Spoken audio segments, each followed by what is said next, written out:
also the structure in the system that they're in. How we set parents up by introducing technologies that are designed to grab and hold their attention. Yeah, what a beautiful observation. Yeah, acknowledging that and being willing to talk about those things as opposed to just phones are good or bad, or a parent is good or bad for making a specific choice, that we each have unique family systems and unique needs, where phones are playing a really different role in one family versus another family. So the question becomes, what's the purpose?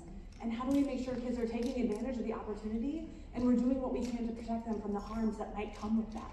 And that's the best that we're all trying to do. That's a beautiful, thanks for sharing that. Yeah, one more. What are those protective factors, right? So what we do know, there are these sort of, when we're talking about screen time in kids, we do have these recommendations based on number of hours, right? So we know that the American Academy of Pediatrics, for example, recommends no screen time under the age of 18 months or so. The reason for that is because we just don't have evidence of benefits under 18 months. That doesn't mean if a baby's head turned towards a screen that their brain cells melt. But what it does mean is that we don't have evidence that introducing screens purposely to benefit babies does anything. And because children or babies don't get anything out of screens, it might get in the way of other things that they need, which we'll be talking about in a moment, right? So after that, between 18 months and 5 years old, it's 1 hour of screen time is the recommendation. And then after that is 2 hours of entertainment media a day. Recall the stats I shared that we were at 8.5, 5.5, and 2.5. So we are very far afield from those recommendations. But as we're thinking about time is one factor, but what the conversation we've just been having here tonight is that time matters, but these other things matter a lot as well, in terms of who's around, what are we doing, and what's the purpose. So rather than just thinking of all the things that could go wrong, as someone who cares a lot about child development, I like to anchor the conversation in what do we know kids need? We've been studying what kids need to develop in healthy ways for a long time. So when does technology help, or at least is neutral, when it comes to these core ingredients for healthy development, and when might it interfere? And that's what we need to watch out for. And we have known for a long time that children need warm and caring connections with adults, that they learn through coaching and play and skill building, and that they rely on adults in their lives to set warm and consistent boundaries. So that's not new to 2025. So the question becomes, when does tech help and when does it hurt? And we're gonna walk through these one at a time, and I'm gonna give you some examples, right? So let's start with connection. I said we could spend the rest of the night on sleep. We could similarly spend the rest of the night on connection.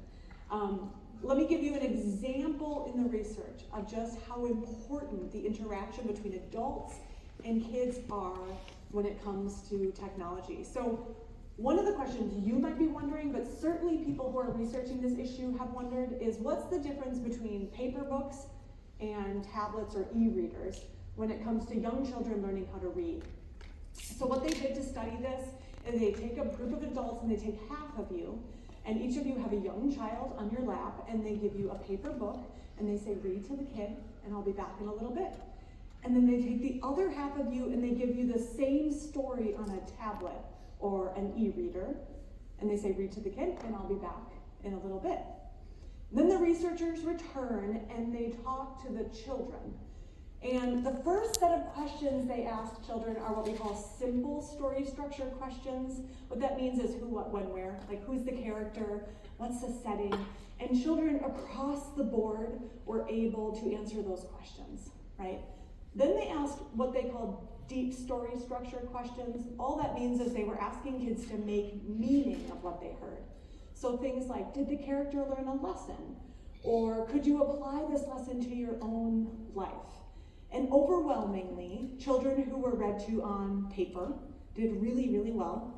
And children who were read to on screens failed miserably at that second set of tasks. And so headlines across the country read, e-readers are destroying children's literacy, paper books forever. And I'm a huge fan of paper books, and especially we do see what we call a tablet deficit all the way through adulthood in terms of our comprehension. However, for the purposes of this experiment, This was actually less about the technology and more about the humans. Because if you go back and look at the videos of the adults reading on paper and the adults reading on tablets, then the mystery starts to become clear. So here's what you all sounded like reading to children on paper. You were like, Susanna's going to the grocery store. Susanna is getting bananas. Do you like bananas? What do you get at the grocery store? And the child is like listening and interacting, and you're having this warm back and forth, right? And then you watch the videos of adults reading to children on the tablets. And here's what you sounded like. Susanna's going to the grocery store. Are you, press here, press it, swipe it, type, don't break it. Susanna, swipe it, swipe. Okay, you know what, let me do that. Swipe it. And it turned what was a magical reading experience into conflict and instruction, right? We've all been there.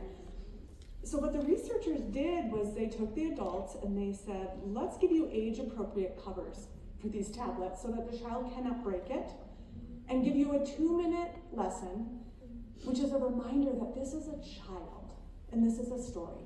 Enjoy the child and enjoy this story. And they repeated the experiment, and the differences between paper and tablet disappeared.